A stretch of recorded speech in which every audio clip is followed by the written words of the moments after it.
자, 안녕하십니까. 머니앤테크의 우종석입니다. 오늘은 지난번에 여러분들과 함께 해보았던 자동차 인더스트리를 다시 한번 이야기해 보도록 하겠습니다. 감히 제가 부품사라고 부르기 어려운 정말 큰 기업인데요. 오늘의 기업 이름은 현대모비스입니다. 자, 오늘 또 우리 차오차 선생님 모셨습니다. 오랜만에 인사 한번 부탁드리겠습니다. 네, 안녕하세요. 저는 현대자동차를 재직하고 지금은 모빌리티 강사로 활동하고 있는 차우철입니다. 현대모비스라고 하면은 단순한 전통의 자동차 부품 회사라고 우리는 알고 있잖아요. 맞습니다. 네. 어떤 큰 변화가 있나요? 사실 이제 현대모비스라고 하는 기업은 자동차 부품 회사라고 부르기가 애매할 정도로 굉장히 변화가 많이 되고 있습니다. 또 최근에 이제 그 사례들을 보면은 그 외장 부품에서 가장 강세를 있었던 뭐 차량용 이제 램프, 그다음에 외장 범퍼 이런 이제 사업들이 줄줄이 지금 매각이 되고 있는 상황들로 가고 있는데요. 결론은 이제 자동차 회사에서는 그 전통의 하드웨어 부품, 그러니까 수익성이 좀 나지 않는 그런 부품들은 대체를 하고 전동화 또는 뭐 로보틱스, 소프트웨어 같은 이런 고부가치 산업으로 바꾸고 있습니다. 자, 많은 분들이 현대모비스 하면은 결국 현대랑 기아차의 제일 큰 벤더인데 거기에 이미 시장에 캡이 쌓여져 있어서 더 이상 확장하는 게 가능할까? 라는 의구심을 갖고 이 영상을 바로 끌 수가 있을 것 같아요. 그 부분부터 한번 이야기를 하고 넘어갈까요? 네, 맞습니다. 그 지적하신 부분이 정확하게 맞는 게 사실 2024년 재무제표를 봤을 때에는 현대기아차 그룹 내부적인 그 매출의 비중이 약 90% 정도로 굉장히 이제 그 캡티브 물량이라고 합니다. 그래서 현대자동차에 이제 의존하고 있는 정도가 굉장히 높은데요.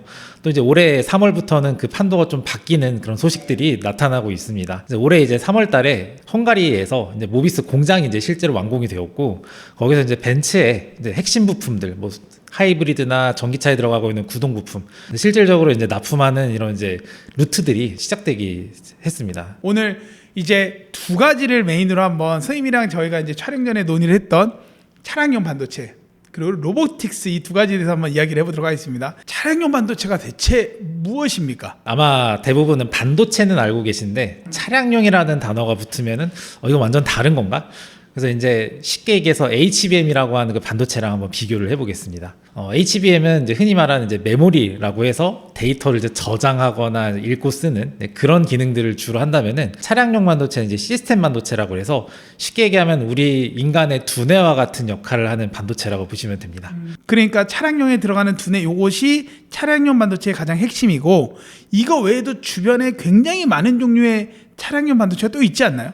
맞습니다. 그 자동차의 이제 일반적인 옵션, 뭐 예를 들면은 에어백, 사고가 났을 때 에어백이 주변에 이제 충격을 감지하고 터지는데 그런 것들도 이제 에어백 컨트롤 유닛과 같은 이런 반도체들이 굉장히 많습니다. 자, 그러면은 차량용 반도체라는 부분이 전통 광자들이 분명히 있을 것 같아요. 이게 어떤 식으로 어떻게 경쟁이 되고 또 그 시장이 밝을 거라고 생각을 하시는 걸까요? 최근에는 이 하드웨어 부품이 소프트웨어나 전동화 이런 이제 변화가 있으면서 그동안 이제 자동차 부품회사에서 만들었었던 제어기를 설계했었던 역량 그리고 제조했었던 역량들을 다 통합하고 그다음에 반도체를 만들었었던 그런 이제 제조 역량까지 포함을 해서 만드는 것이 현재 자동차 부품 회사에서 가장 효율적인 방법입니다. 그러다 보니까 차량용 반도체를 외주를 맡기고 생산하는 거에 대비해서 직접적으로 솔루션을 설계하고 직접 생산하는 그런 원스톱 솔루션을 만드는 게 이 현대모비스가 가지고 있는 차별화된 강점이라고 보시면 되겠습니다. 최근에 이제 하나의 차량에 2025년 기준으로 했을 때는 한 대당 한 800개 정도의 차량용 반도체가 필요합니다.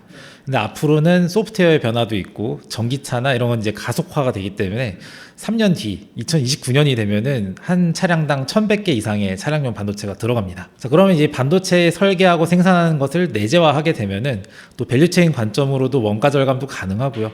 그다음에 이런 사업 확장이 이미 충분히 가능성이 있기 때문에 모비스는 그러한 가능성들을 예전부터 보고 있었습니다. 근데 이런 엄청난 기업이 이제 로보틱스, 즉 로봇 부품도 시작한다고 선언을 했다고 해요. 그 부분은 어떤 것인가요? 현대모비스는 그 보스턴 다이나믹스에서 만드는 그 로봇 공장에 로봇 액추에이터라고 하는 핵심 부품을 공급하는 그런 사업을 시작을 했습니다. 액추에이터라고 하는 것은 로봇의 구동을 이제 담당을 하는 핵심 부품이고요. 이것이 앞으로 향후 10년 정도 뒤까지 가게 되면 현재 지금 모비스가 팔고 있는 차량용 부품의 매출을 뛰어넘어서 로봇 부품에 대한 단일 사업을 하더라도 그 매출을 넘을 수 있다는 가능성까지 제기가 되고 있습니다. 신사업에 대한 기대감 좋습니다. 현대모비스도 로봇 부품을 하는 기업입니다 라는 선언을 통해서 주가에 의미 있게 반영되는 시기가 언제쯤이라고 보십니까? 그 로봇 사업에 대한 기대감 때문에 사실 주가가 한번 뛰었던 적이 있었습니다. 그래서 이거는 이제 초반에 대한 기대감이고 그 다음 모멘텀이 언제가 오느냐라고 했을 때는 실제 이 제품이 양산이 되고 그 로봇에 적용되는 2029년 이때가 이제 실제 매출이 발생하는 지점이거든요. 그래서 이제 2028년쯤 되어서 그런 기대감들, 부품들이 실제로 실물로 나타나고 파일럿 테스트를 통해서 그 진가가 발휘됐을 때 그때 다시 한번 모멘텀이 올 것 같습니다. 자, 그럼 세 가지를 정리해 보겠습니다. 현대모비스는 단순 현대차와 기아차에만 공급을 하는 기업이 더 이상 아니다. 차량용 반도체라는 차에 대한 부품인데 반도체와 연결돼서 이걸 통합으로 제공할 수 있는 그런 엄청난 기업이다. 그 다음에 마지막으로는 실제 현대차가 만드는 로봇의 부품을 제공하면서 차 외에 로봇의 부품을 제공하는 업체다. 셋. 이렇게 정리하면 될까요? 네, 맞습니다. 이 모비스라고 하는 회사가 차량용 이제 부품을 넘어서서 반도체, 로보틱스와 같은 이런 AI 반도체 또는 AI 시대에 또 직접적으로 연관이 되는 사업들을 이미 지금 다각화해서 진행하고 있거든요.